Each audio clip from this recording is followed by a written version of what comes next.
तो भाई साहब, स्वागत है आपका मेरे इस चैनल पर। और आज हम बात करने वाले हैं मैक एड्रेस के बारे में। मैक एड्रेस का यूज़ करके आप एनोनिमस कैसे बन सकते हैं, ये सारी चीज़ें हम आज इस वीडियो के अंदर सीखेंगे। तो शुरू करते हैं फिर, और क्या।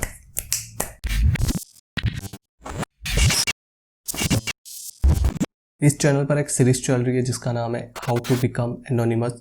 एंड लास्ट 2 वीडियोस के अंदर मैंने बताया था कि कैसे जो साइबर क्रिमिनल्स होते हैं वो अपनी आइडेंटिटी छिपाते हैं, और आप कैसे अपनी आइडेंटिटी छिपा सकते हो और एनोनिमस बन सकते हो इंटरनेट सर्फिंग करते वक्त या किसी भी तरह का कोई अटैक करते वक्त। एनोनिमस होना आज के ज़माने में काफ़ी ज़्यादा बड़ी चीज़ है। अगर आप इंटरनेट यूज़ कर रहे हो या किसी भी तरह की कोई भी एक्टिविटी कर रहे हो और आप नहीं चाहते हो कि आपकी सारी पसंद नापसंद हो, जो भी चीज़ें होती है जो बड़ी बड़ी कंपनीज लेके चली जाती है, आपका जो डेटा कलेक्ट करते हैं या आपको जो ट्रैक करते हैं, ये सारी चीज़ें ना हो तो आपको एक एनोनिमस बनना ज़रूरी है। प्रॉब्लम ये है कि लोगों को लगता है कि अगर वो आईपी एड्रेस चेंज कर देंगे तो वो एनोनिमस बन जाएंगे, और इसके लिए वो क्या करते हैं कि फ्री वीपीएन यूज़ करते हैं जिसके अंदर बस ज़्यादा कुछ सर्विस नहीं होती है। वो बस एक आईपी एड्रेस चेंज करते हैं एंड उनको लगता है कि हाँ, अब उन्हें कोई ट्रैक नहीं कर सकता, उन्हें कोई पहचान नहीं सकता, एंड दैट्स इट, वो एनोनिमस बन चुके हैं। जबकि ये बहुत गलत हो सकता है।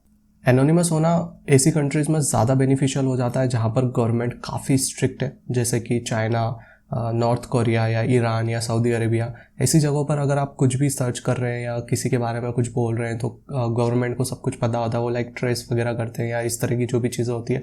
तो ऐसी कंट्रीज़ में एनोनिमस होकर कुछ काम करना ज़्यादा बेहतर होता है बजाय खुल्लम खुल्ला ज्ञान देने के।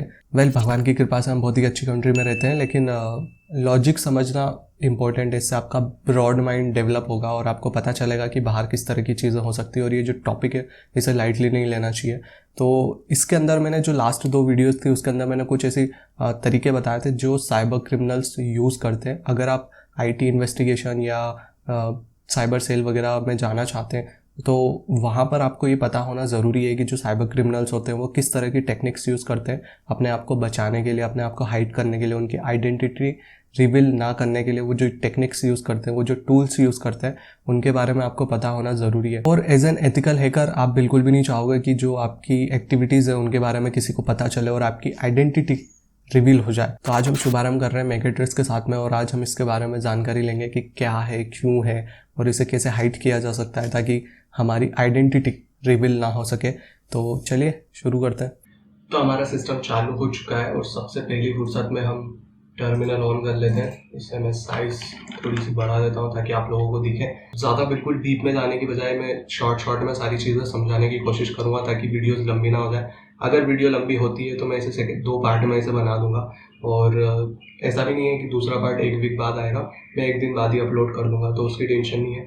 बट पूरी वीडियो देखोगे तो काफ़ी कुछ अच्छा सीखने को मिल जाएगा। मैं जस्ट आपको अभी नेटवर्क के बारे में बताता हूँ, देन उसके बाद हम मैक एड्रेस के बारे में सीखेंगे। नेटवर्क की डिटेल्स निकालने के लिए जो हम कमांड यूज़ करते हैं वो लिनक्स के अंदर ifconfig होती है, एंड जो अगर आप विंडोज़ यूज़ कर रहे हैं तो उसके अंदर जो cmd होता है उसके अंदर आप ipconfig यूज़ कर सकते हैं। जस्ट if और ip का थोड़ा सा डिफरेंस है, बाकी सब कुछ सेम है।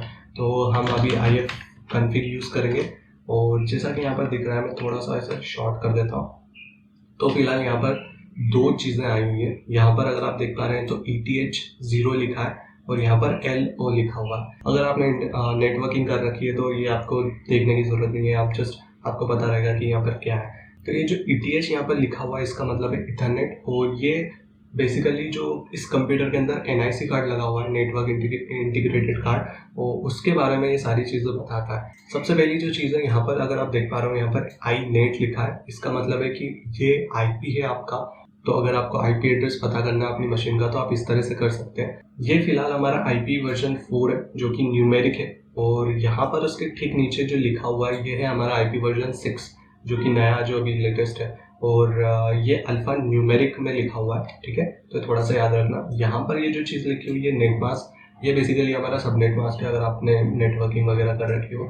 ये हमारा ब्रॉडकास्ट IP एड्रेस है, और यहाँ पर जो ये चीज़ लिखी हुई है इथर, और ये जो अल्फा न्यूमेरिक कैरेक्टर्स लिखे हुए हैं यहाँ पर, ये हमारा मैक एड्रेस है।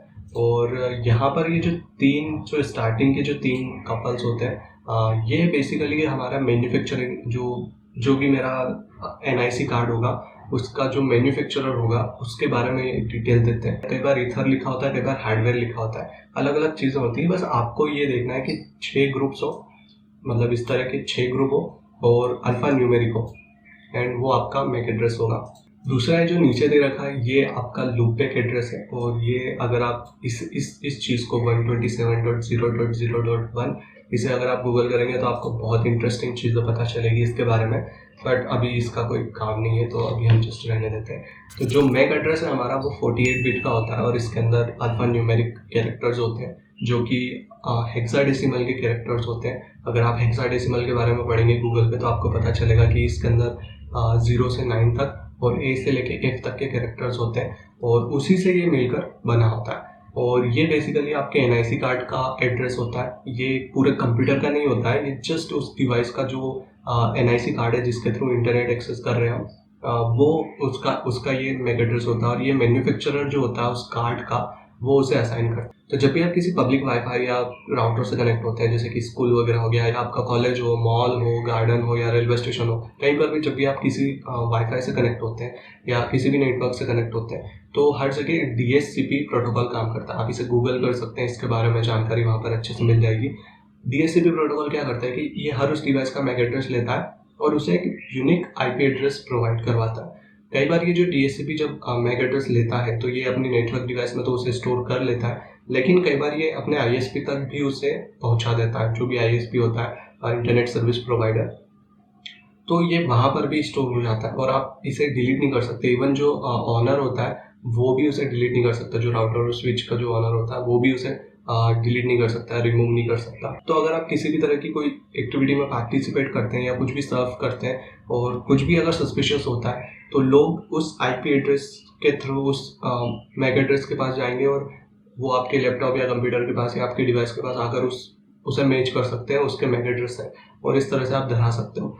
ये जो मैक एड्रेस होता है ये ISP के आगे नहीं जाता है, ISP तक ही रहता है। तो इसका मतलब ये हो गया कि अगर आप जस्ट लोकल नेटवर्क में और जस्ट एक प्राइवेट या पब्लिक वाईफाई का यूज़ कर रहे हैं तो ये उसके आगे नहीं जाएगा। जैसे कि मान लीजिए कि हम एक दूसरे से मिलते हैं इंटरनेट पर, आप ना तो मेरा मैक एड्रेस चेक कर पाओगे या ना ही मैं आपका मैक एड्रेस चेक कर पाऊंगा, क्योंकि ये चीज़ ISP से आगे जाती नहीं है, इसलिए इंटरनेट पर इसकी टेंशन लेने की ज़रूरत नहीं है। लेकिन अगर आप लोकल में अगर इसका यूज़ कर रहे हैं, लोकल नेटवर्क में या लोकल जस्ट वाईफाई का जो ग्रुप है उसके अंदर, तो प्रॉब्लम हो सकती है। तो अगर आप नहीं चाहते हो कि आपकी आइडेंटिटी रिवील हो, मैं कई बार ऐसे लगता है मुझे कि मैं आइडेंटिटी बोल देता हूँ, जो भी है, तो अगर आप नहीं चाहते हैं कि आप अपनी आइडेंटिटी रिवील करें तो उसके लिए आपको अपने मैक एड्रेस को चेंज करना या हाइड करना आना चाहिए। तो अब हम अपने मैक एड्रेस को हाइड करना और चेंज करना सीखेंगे, जिसे स्पूफिंग कहते हैं। तो मैक चेंजर एक कमांड होती है जिसकी मदद से हम मैक एड्रेस के बारे में काफ़ी डिटेल में चीज़ें पता कर सकते हैं।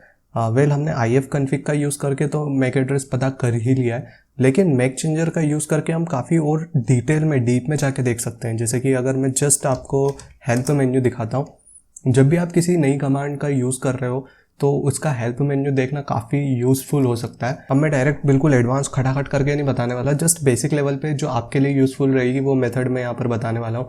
तो कभी भी कोई कमांड चलाना सीखो उसके पहले उसका हेल्प मेन्यू -H करके लिख दो उस कमांड के आगे, तो आपको उसका पूरा काला चिट्ठा यहाँ पर दिख जाएगा। इसमें आपको काफ़ी सारी चीज़ें हेल्पफुल मिलेगी, जैसे कि सबसे पहले तो हेल्प हमारा जो है वही है ही सही, जो कि इस चीज़ को प्रिंट करता है। दूसरा जो है वो कैपिटल V है, -V, जिससे आप इसका वर्जन चेक कर सकते हो। अभी हमें ज़रूरत नहीं है इस चीज़ की। तीसरी जो चीज़ है वो है -S, और ये आपको क्या करके दिखाएगा, प्रिंट करके दिखाएगा मैक एड्रेस को। अब यहाँ पर आपको पता चलेगा कि ifconfig और मैक चेंजर में डिफरेंस क्या है। जैसे कि यहाँ पर मैं शो करता हूँ, अब जैसा कि दिख रहा है यहाँ पर कमांड चली नहीं है। इसका मतलब ये है कि मैंने इसे अभी नहीं बताया है कि भैया किस चीज़ का आपको मैक एड्रेस दिखाना है, ठीक है। तो यहाँ पर जैसा कि मैंने पहले बताया था ifconfig हम करते हैं, और यहाँ पर आपको दो चीज़ें दिख रही है, एक ETH0 और LO, ठीक है। अगर आप वायरलेस कनेक्शन यूज़ कर रहे हैं तो मैं उसका भी बता दूं कि अगर आपके कंप्यूटर के अंदर वायरलेस कोई डिवाइस या एडेप्टर लगा हुआ है जिससे आप वाईफाई के थ्रू इंटरनेट एक्सेस कर रहे हैं, तो उसके लिए यहाँ पर WLAN लिखा रहेगा, उसका भी ध्यान रखें। और अगर अभी डायरेक्ट आप वायर के थ्रू यूज़ कर रहे हैं तो ETH0। अगर आपके पास में एंड्रॉयड या कोई फ़ोन है जिसकी केबल के थ्रू अगर आप इंटरनेट यूज़ कर रहे हैं तो उसके लिए USB0 लिखा रहता है, ठीक है। तो यहाँ पर आपको उसे पर्टिकुलर मेंशन करना पड़ेगा कि किस चीज़ का आप मैक एड्रेस के बारे में, किस चीज़ के मैक एड्रेस के बारे में आप बात कर रहे हो। तो अभी हम बात कर रहे हैं ETH0 के बारे में। मेरी हालत इस कदर ख़राब हो जाएगी, मेरे को पता नहीं था। तो ETH 0 एंड यहाँ पर ये बता रहा है कि जो करंट मैक एड्रेस है और जो परमानेंट मैक एड्रेस है वो दो चीज़ें बता रहा है और दोनों चीज़ें सेम है। इसका ये मतलब है कि जो करंट मैक एड्रेस है अगर आप इसे चेंज करते हैं तो यहाँ पर वैल्यूज़ चेंज हो जाती है, और जो परमानेंट मैक एड्रेस है जो कि मैन्युफैक्चरर ने उसे बिल्कुल फिक्स कर रखा है कि भैया यही है हमारा मेन नाम जो है ये फिक्स है और ये परमानेंट रहेगा। लेकिन अगर आप इसे चेंज करते हैं या अगर आप किसी ऐसी डिवाइस पे बैठे हैं जिसके ऊपर किसी ने चेंज कर दिया है, कुछ चीज़ें करने के बाद में किसी ने चेंज कर दिया, तो आपको यहाँ पर दिख जाएगा कि यार परमानेंट जो मैक एड्रेस है वो ये है लेकिन किसी ने चेंज कर दिया है इस चीज़ में। ठीक है, एंडिंग वेंडिंग का अभी हमें काम नहीं है तो मैं अभी जस्ट इसे स्क्रिप्ट कर रहा हूँ। नेक्स्ट जो चीज़ है वो है -a स्मॉल है और -कैपिटल है। ये थोड़ी सी काम की चीज़ है, जैसे कि अभी मैंने आपको बताया था कि जो स्टार्टिंग के जो 3 ग्रुप होते हैं, जो 3 ग्रुप है इसके, ये मैन्युफैक्चरर के बारे में डिटेल बताता है। ठीक है, अब ये मैं क्या बोल रहा हूँ अगर आपको नहीं समझ में आ रहा है तो हम एक काम करते हैं, इससे मैं इस तरह से दिखाता हूँ। तो जो हमारा मैक एड्रेस था वो स्टार्टिंग हो रहा था 000C29 से। ठीक है, तो जैसे ही आप मैक चेंजर स्पेस -l करते हैं तो यहाँ पर पूरी लिस्ट आ जाती है जितने भी मैन्युफैक्चरर हैं जो कि नेटवर्क डिवाइसेस बनाते हैं या NIC कार्ड्स वगैरह या जो भी इस तरह की चीज़ें बनाते हैं, उसकी पूरी लिस्ट आ जाती है। और यहाँ पर आप इसका यूज़ कर सकते हो आइडेंटिफाई करने के लिए कि ये जो पर्टिकुलर मैक एड्रेस है वो किस डिवाइस का है और इस डिवाइस का मैन्युफैक्चरर कौन है। तो हम वापस इसे मैं थोड़ा सा क्लियर कर देता हूँ, ifconfig और मैक चेंजर -h। तो अब मैं जिस चीज़ की बात कर रहा था वो है -a और -कैपिटल है। अगर आप इसका यूज़ करते हैं स्मॉल a वाला जो कमांड है उसका अगर आप यूज़ करते हैं तो ये क्या करता है कि सेम मैन्युफैक्चरर का जो दूसरी कोई डिवाइस का अगर कोई मैक एड्रेस है तो वो यहाँ पर इसे रेंडमली सेट कर देता है। अगर आपको जस्ट रेंडम कोई भी मैक एड्रेस चाहिए लेकिन सेम मैन्युफैक्चरर का चाहिए तो आप ये कमांड यूज़ कर सकते हो। लेकिन अगर आपको जस्ट मैन्युफैक्चरर रेंडम चाहिए लेकिन जो डिवाइस है वो सेम चाहिए तो फिर आप ये वाला यूज़ कर सकते हो, कैपिटल A वाला। तो इस तरह से आप इसका भी यूज़ कर सकते हो। अगर आपने कभी भी मैक एड्रेस चेंज किया है तो उसे वापस अगर आपको ओरिजिनल स्टेट में लेके जाना है तो आप इसे -p के थ्रू यूज़ कर सकते हो। इससे क्या होगा कि जो परमानेंट एड्रेस है जो कि अभी हमने चेक किया था, करंट एड्रेस और परमानेंट एड्रेस, अगर आपका करंट एड्रेस चेंज है और आप चाहते हो कि जो आपका परमानेंट एड्रेस है आप वापस उसी के ऊपर जाना चाहते हो तो -p यूज़ कर सकते हो। उससे क्या होगा कि जो आपका परमानेंट एड्रेस है वही आपका करंट एड्रेस हो जाएगा। तो -p इस चीज़ का काम है। और जो -r है ये हम ज़्यादातर यूज़ करने वाले हैं और इससे जस्ट एक रेंडम मैक एड्रेस जनरेट होगा और वो सेट हो जाएगा। तो मैं जस्ट आपको एक बार दिखा देता हूँ करके, मैक चेंजर -r और डिवाइस या जो भी आप यूज़ कर रहे हैं उसका नाम, तो ETH 0 और दैट्स इट। तो यहाँ पर क्या हुआ है कि यहाँ पर 3 चीज़ें, एक तो आपका जो करंट एड्रेस है जो अभी फ़िलहाल है वो, और जो परमानेंट एड्रेस है जो कि अभी फ़िलहाल दोनों ये मैंने कोई चेंज नहीं किया है, और जो तीसरा जो है न्यू मैक है, इसका मतलब है कि अब जो इसके बाद जो अब अप्लाई होने वाला है वो ये एड्रेस रहेगा। तो अब हम चेक कर लेते हैं कि क्या ये चेंज हो गया। यही जो है ये हमारा नया इथरनेट का मैक एड्रेस है और जो कि इसने ये बताया था कि हम ये चेंज करने वाले हैं। तो इस तरह से आप इसे चेंज कर सकते हैं। तो इस तरह से आप मैक एड्रेस चेंज कर सकते हैं कमांड के थ्रू। और फिलहाल अभी हम VM यूज़ कर रहे हैं तो इसके अंदर का जो एनवायरनमेंट है ये इसी का चेंज हुआ है। लेकिन अगर आपको मेन अपने सिस्टम विंडोज़ का करना है या आपको इस तरह से चीज़ें नहीं करनी है, या अगर आप सेम प्रोसेस के साथ में करते हैं तो एक प्रॉब्लम कई बार आ जाती है कि इससे आपका इंटरनेट नहीं चलता है। तो उसका सॉल्यूशन मैं नेक्स्ट वीडियो में बताने वाला हूँ, क्योंकि ये अभी हम काफ़ी आगे आ चुके हैं और काफ़ी लंबी वीडियो हो चुकी है।